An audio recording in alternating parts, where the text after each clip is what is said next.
மிரட்டப்பட்ட பெண் ஐபிஎஸ்கள். உயர்நீதிமன்றத்துக்கு கொடுக்கப்பட்ட வாக்குமூலம் பின்னணி அவுட். யார் அந்த சாரை காப்பாற்ற ஸ்டாலின் செய்த பகீர் சம்பவம். ஞானசேகரனுக்கு 90,000 நீதிமன்றத்தில் கட்டிய திமுக புள்ளி. வணக்கம் நண்பர்களே. அண்ணா பல்கலைக்கழக மாணவி பாலியல் பலாத்கார சம்பவத்தில் ஈடுபட்ட திமுகவை சேர்ந்த ஞானசேகரன் என்பவர் கைது செய்யப்பட்டு இன்று அவருக்கு 30 ஆண்டுகள் குறையாத ஆயுள் தண்டனையை மகளிர் நீதிமன்றம் அறிவித்துள்ளது.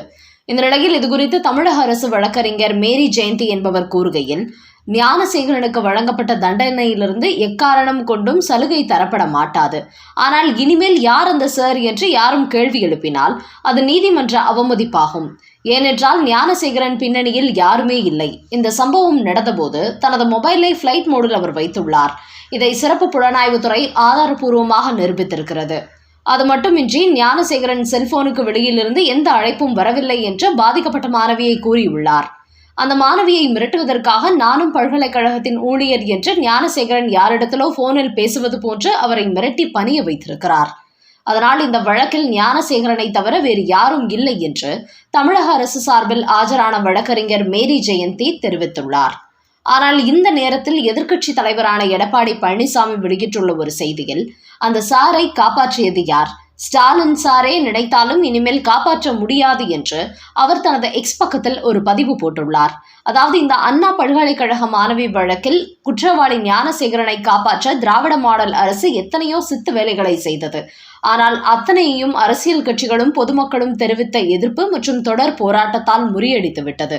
இந்த வழக்கின் குற்றவாளிகளில் ஒருவரான ஞானசேகரனுக்கு தற்போது தண்டனை அறிவிக்கப்பட்டுள்ளது. அந்த வகையில் அதிமுக என்பது பாதிக்கப்பட்ட மாணவியின் குரலாக தொடர்ந்து ஒலிக்கும். ஆனால் யார் அந்த சார் என்கிற முழுமையான கேள்வியை இப்போது நாங்கள் கேட்டுக்கொண்டு இருக்கிறோம். காவல்துறை தங்களது எஃப்ஐஆரில் குறிப்பிட்ட அந்த சார் யார்? விசாரணையின் போது அந்த சார் ரூல்ட் அவுட் செய்யப்பட்டால் ஞானசேகரன் மட்டும் குற்றவாளி என்று எதற்காக அவசரமாக முடிவு செய்து இந்த வழக்கை திமுக அரசு முடித்துள்ளது? ஆனால் இந்த கேள்விகள் நீண்ட காலம் இருக்காது. தமிழ்நாட்டில் அதிமுக ஆட்சி அமைந்ததும் அனைத்து கேள்விகளுக்கும் பதில் கிடைக்கும். ஸ்டாலின் சாரை நினைத்தாலும் அதை யார் அந்த சாரை எந்த சாராலும் காப்பாற்ற முடியாது என்று எடப்பாடி பழனிசாமி தனது எக்ஸ் பக்கத்தில் பதிவிட்டுள்ளார். இதை வைத்து பார்க்கும்போது அண்ணா பல்கலைக்கழக மாணவி காவல் நிலையத்தில் புகார் அளித்த போது ஞானசேகரனை அழைத்து விசாரித்த காவல்துறையினர் அமைச்சர் மா சுப்பிரமணியம் காவல்துறைக்கு கால் பண்ணி அவரை விடுவிக்க சொன்னதால் விடுவித்து விட்டார்கள். ஆனால் அதன் பிறகு இந்த விவகாரம் பெரிய அளவில் வெடித்த பிறகுதான் மறுபடியும் கைது செய்தார்கள். அதனால் இந்த பலாத்கார விவகாரத்தில் ஞானசேகரனுக்கு திமுக புள்ளிகள் முழுக்க ஆதரவாக இருந்துள்ளார்கள். குறிப்பாக திமுகவின் அமைச்சர் மா சுப்பிரமணியம் மற்றும் துணை மேயர் உள்ளிட்ட பலர் அவனுடன் மிக நெருக்கமாக இருந்துள்ளார்கள். அவனது வீட்டுக்கு சென்று பிரியாணி விருந்து சாப்பிட்டுள்ளார்கள். அதனால்தான் ஞானசேகரனை கைது செய்து அடுத்த கட்ட விசாரணை தொடங்குவதற்கு முன்பே மீடியாக்களை சந்தித்த சென்னை கமிஷனர் அருண் ஐபிஎஸ், இந்த வழக்கில் ஞானசேகரன் மட்டுமே குற்றவாளி, அவரது பின்னணியில் வேறு யாரும் இல்லை என்று விசாரணையை தொடங்குவதற்கு முன்பே கூறிவிட்டார். அந்த வகையில் திமுக புள்ளிகளை காப்பாற்ற வேண்டும் என்று அவர்கள் அப்போதே முடிவெடுத்து விட்டார்கள். அதனால்தான் ஞானசேகரன் மட்டுமே குற்றவாளி என்று இந்த வழக்கை நடத்தியவர்கள் இப்போது அவருக்கு சிறை தண்டனை வாங்கி கொடுத்து யார் அந்த சாரை காப்பாற்றி விட்டார்கள் என்பது உறுதியாகி இருக்கிறது. ஆனால் இப்படி ஒரு தீர்ப்பு அளிக்கப்பட்டதை அடுத்து அரசியல் வட்டாரங்களில் வெளியாகியுள்ள இன்னொரு செய்தியில், இந்த வழக்கில் திமுக புள்ளிகள் சம்பந்தப்பட்டிருப்பதால் எப்போதே இதை முடித்து கொண்டு வர காவல்துறை முடிவெடுத்து விட்டது. ஆனால் அந்த நேரம் பார்த்து சென்னை உயர்நீதிமன்றம் தாமாக முன்வந்து இந்த வழக்கை விசாரிக்க 3 பெண் ஐபிஎஸ் குழுவை நியமித்தார்கள். அவர்கள் விசாரணை நடத்தி வந்தபோது காவல்துறை ஏகப்பட்ட டார்ச்சர் கொடுத்துள்ளார்கள். குறிப்பாக சைபர் கிரைம் அதிகாரி ஒருவருக்கு கொலை மிரட்டல் விட்டதால் அவர் தனது பதவியையே ராஜினாமா செய்து விட்டார். அதையடுத்து பெண் ஐபிஎஸ்களும் பெரிதாக விசாரணை நடத்தாமல் அமைதி அடைந்து விட்டார்கள். இப்படி தமிழக அரசும் காவல்துறையினரும் கொடுத்த நெருக்கடிக்கு நடுவேதான் இந்த வழக்கு விசாரணை பெரிதாக நடக்காமல் காவல்துறை யாரை கை காட்டினார்களோ அந்த ஞானசேகரன் மட்டுமே குற்றவாளி என்று சொல்லி 3 பெண் ஐபிஎஸ் குழுவும் நீதிமன்றத்தில் அறிக்கை தாக்கல் செய்து விட்டார்கள். அந்த அடிப்படையில் தான் இந்த வழக்கின் பின்னணியில் வேறு யாருமே இல்லை, ஞானசேகரன் மட்டுமே குற்றவாளி என்று நீதிமன்றம் தீர்ப்பளித்திருக்கிறது. அந்த வகையில் ஐபிஎஸ் அதிகாரிகள் மட்டுமின்றி நீதிபதிகளை கூட இந்த வழக்கில் மிரட்டப்பட்டு உள்ளார்களாம்.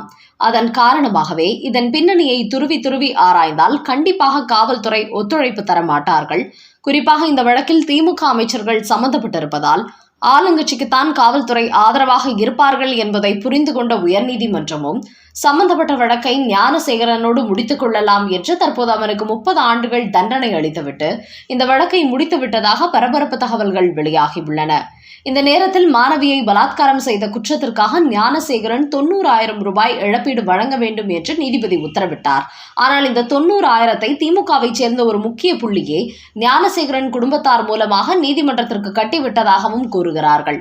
அந்த வகையில் ஞானசேகரன் பின்னணியில் திமுக முழுக்க முழுக்க உள்ளது. அதனால் தற்போது 30 ஆண்டுகள் ஆயுள் தண்டனை என்று நீதிமன்றத்திற்கு சென்றாலும் 30 மாதங்களாவது அவர் சிறை தண்டனை அனுபவிப்பாரா, இல்லை அதற்குள்ளேயே வெளியில் வந்து விடுவாரா என்கிற கேள்விகளும் எழுந்திருக்கிறது. அதனால் திமுக ஆட்சி காலம் முடிவதற்கு முன்பே ஞானசேகரனுக்கு பின்னால் இருக்கும் திமுகவின் மொத்த புள்ளிகள் அவனை சிறையிலிருந்து வெளியே கொண்டு வந்து விடுவார்கள். தற்போதைக்கு இந்த வழக்கை ஏதாவது ஒரு வகையில் முடித்தாக வேண்டும் என்பதற்காகவே தற்போது ஞானசேகரனை நீதிமன்றத்தின் மூலம் சிறைக்குள் தள்ளி இருக்கிறார்கள் என்கிற தகவல்களும் வெளியாகியுள்ளன. அந்த வகையில் ஞானசேகரன் என்பவன் தனி ஆள் அல்ல, அவனுக்கு பின்னால் ஒட்டுமொத்த திமுகவும் உள்ளது என்றும் அரசியல் வட்டாரங்களில் பரபரப்பாக பேசிக் கொள்கிறார்கள்.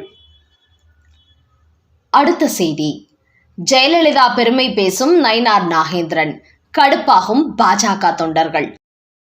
ஒரு பேட்டியில் முன்னாள் முதலமைச்சரான ஜெயலலிதா குறித்து முன்னாள் பாஜக தலைவர் அண்ணாமலையிடம் கேள்வி கேட்டபோது ஜெயலலிதா ஊழல் வழக்கில் சிறை சென்ற விஷயத்தையும் தான் சொன்ன அந்த பதிவில் குறிப்பிட்டிருந்தார். இப்படி நடந்த ஒரு வரலாற்று உண்மையை சொன்னதற்காக அண்ணாமலை ஜெயலலிதாவை அவமானப்படுத்தி விட்டார் என்று அதிமுகவினர் கொடிபிடித்தார்கள். இப்படி ஏற்பட்ட சிறு சிறு மோதல்கள் தான் ஒரு கட்டத்தில் அதிமுகவுக்கும் அண்ணாமலைக்கும் இடையே கடுமையான போராட்டமாக வெடிக்கத் தொடங்கியது. இந்த நிலையில் கடந்த மக்களவைத் தேர்தலில் ஒரு தொகுதியில் கூட பாஜக கூட்டணி வெற்றி பெறவில்லை என்பதால் மீண்டும் அதிமுகவுடன் பாஜக கூட்டணி அமைத்துவிட்டது. அதோடு அண்ணாமலை பாஜகவின் தலைவராக இருந்தால் கூட்டணி செட் ஆகாது என்பதனால் நயினார் நாகேந்திரனை தமிழக பாஜகவின் தலைவராக்கிவிட்டார் அமித்ஷா. இந்த நிலையில் அவர் எப்போது தலைவர் ஆனாரோ அப்போதிலிருந்தே அதிமுகவையும் அதிமுக தலைவர்களையும் புகழ்ந்து தள்ளி கொண்டு வருகிறார். இந்த நிலையில் இன்று அவர் வெளியிட்டுள்ள செய்தியில், முன்னாள் முதலமைச்சர் ஜெயலலிதா தமிழ்நாட்டில் சிறந்த முதலமைச்சராக செயல்பட்டவர், தமிழ்நாட்டை பாதுகாப்பாக வழிநடத்தி சென்றவர். அதோடு அவர் கர்நாடகத்தை பூர்வீகமாக கொண்டவராக இருந்தாலும் அங்குள்ளவர்கள் அவரை கர்நாடகம் வாழ்க என்று சொன்னபோது அதை சொல்லாமல் தமிழ் வாழ்க என்று சொன்னவர்தான் ஜெயலலிதா. அந்த அளவுக்கு அவர் தமிழ் மொழி மீது பற்று கொண்டவர் என்று ஜெயலலிதா குறித்து பெருமையாக பேசியிருக்கிறார் நயினார் நாகேந்திரன். அது மட்டுமின்றி எடப்பாடி பழனிசாமி என்ன ஒரு தகவல் வெளியிட்டாலும் அதை தழுவியே நயினார் நாகேந்திரன் மீடியாக்கள் பேட்டியில் தெரிவித்து வருகிறார். அண்ணாமலை தலைவராக இருந்தபோது பாஜகவின் செயல்பாடு பிரதமர் மோடியின் செயல்பாடுகளை தான் அதிகமாக பேசுவார். ஆனால் நயினாரோ தொடர்ந்து அதிமுக பெருமை பேசி வருவதால் இதை பாஜகவின் இளவட்ட தொண்டர்கள் கடுமையாக விமர்சனம் செய்து வருகிறார்கள். குறிப்பாக அதிமுக பற்றி பேச அந்த கட்சியில் பல தலைவர்கள் உள்ளார்கள். அதனால் நீங்கள் பிரதமர் மோடி குறித்தும் பாஜக குறித்தும் பேசினாலே போதுமானதாக இருக்கும் என்றும் அவர்கள் கருத்து கூறி வருகிறார்கள்.